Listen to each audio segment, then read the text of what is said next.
জাতীয় সংসদ নির্বাচন 12 তারিখে যেটা অনুষ্ঠিত হতে যাচ্ছে, এই উপলক্ষে আমরা যৌথ বাহিনী, বাংলাদেশ সেনাবাহিনী, বাংলাদেশ পুলিশ, বর্ডার গার্ড বাংলাদেশ এবং র্যাপিড অ্যাকশন ব্যাটালিয়ন, আমরা যৌথভাবে ভেহিক্যাল রোবাস্ট পেট্রোলিং আমরা সম্পন্ন করেছি এবং আজকে আমরা রোবাস্ট ফুড পেট্রোলিং করব। আমরা ভোটারদেরকে এবং যারা প্রার্থী রয়েছে সবাইকে একটা মেসেজ দিতে চাই যে ভোটার 12 তারিখে যে ইলেকশন হবে অত্যন্ত নিরপেক্ষতার সাথে, স্বচ্ছতার সাথে ইলেকশন হবে, কারোর মধ্যে কোনো সংখ্যা থাকবে না। আপনার নিরাপদে নির্বিঘ্নে ভোট কেন্দ্রে আসবেন এবং সকলেই যে ভোটার অধিকার, যে আমানত দায়িত্ব, সেটা আপনি প্রদান করবেন।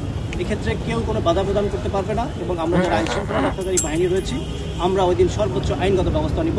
কেউ যদি কোনো প্রকার নাশকতা বা কেউ বাধা প্রদান করার চেষ্টা করে তার বিরুদ্ধে। আপনারা সবাই এই বিষয়টাতে আপনারা আমাদেরকে সহযোগিতা করবেন।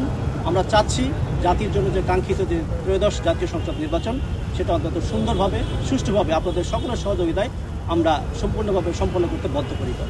আমাদের যে অধিক গুরুত্বপূর্ণ, আমরা ঝুঁকিপূর্ণ বলতাম, অধিক গুরুত্বপূর্ণ আসন আমাদের যে কিছু কেন্দ্র রয়েছে আমরা সেগুলো ইতিমধ্যেই চিহ্নিত করেছি এবং এই সকল কেন্দ্রের জন্য আমরা বিশেষ কেন্দ্রত ফোর্স থাকবে, এর পাশাপাশি আমাদের মোবাইল টিম থাকবে, স্ট্রাইকিং থাকবে, বিশেষ স্ট্রাইকিং থাকবে এবং আমাদের স্ট্যান্ড বাই থাকবে এবং আরও আমাদের যে যারা যৌথ বাহিনী হিসেবে তার মধ্যে থাকবে বাংলাদেশ সেনাবাহিনী, তারপরে হচ্ছে rapid action battalion, border guard Bangladesh, আমরা সকলে মিলে যে সেন্টারে যে কোনো ধরনের কোনো নাশকতার চেষ্টা করা হবে, কোনো ধরনের কোনো আশঙ্কা থাকবে, আমরা সবাই একত্রে সেখানে মুভ করব এবং প্রয়োজনীয় যে ব্যবস্থা সেটা আমরা তাৎক্ষণিক গ্রহণ করব।